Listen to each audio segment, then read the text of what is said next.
The town of Willow Creek was known for its relentless pace, but amid the bustle lived a young man named Alex, who cherished his quiet moments a little too much. Alex was bright, but he had mastered the art of later.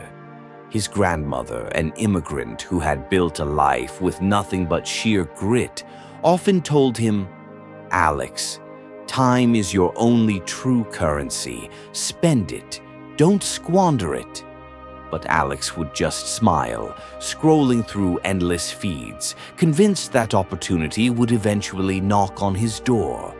His neighbor, Mrs. Elena Rodriguez, a retired architect known for her sprawling, perfectly maintained garden, was the opposite. Every morning she was out, turning over soil, tending to roots, and pruning the wild growth. One crisp autumn morning, as Alex sat on his porch watching the leaves fall, Mrs. Rodriguez called out, "Alex, your biggest enemy isn't the world outside, it's the empty space inside your day. It invites failure like weeds in an untended garden." Alex politely dismissed her, thinking she was simply old-fashioned.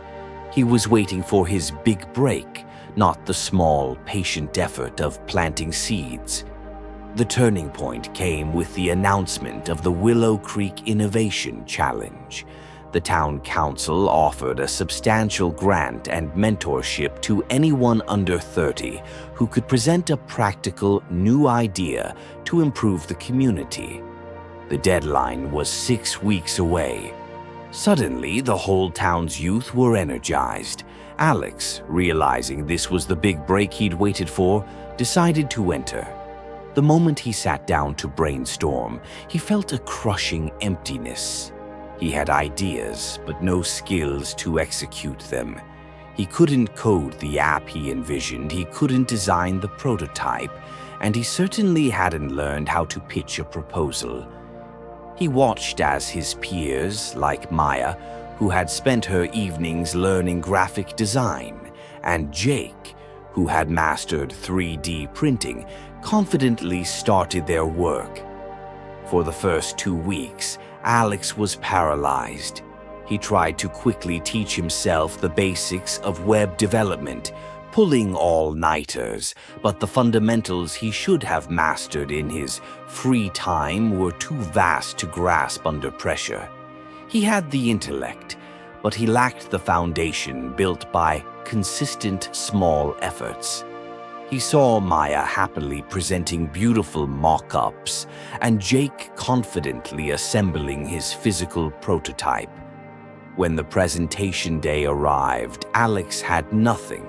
He stood before the committee, empty-handed, while others showcased months of intentional work disguised as 6 weeks of effort. He admitted the truth. "I waited. I had the time, but I wasted it, believing I could compress years of learning into a few days." The lead judge, a stern but fair entrepreneur, looked him straight in the eye and said, "The difference between a dream and a reality is the work you do in the hours when no one is watching. The idle moment is not for resting, it's for preparing."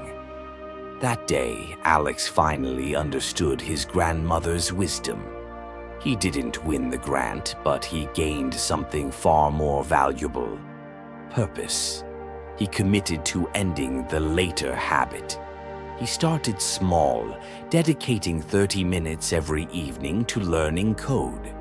He helped Mrs. Rodriguez in her garden, understanding that growth, whether of a plant or a skill, requires daily, persistent attention.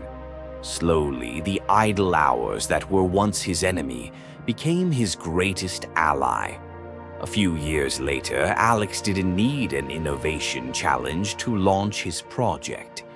He had built his own successful tech consultancy, focused on sustainable city planning, a concept born from his early interest and the skills he had patiently acquired.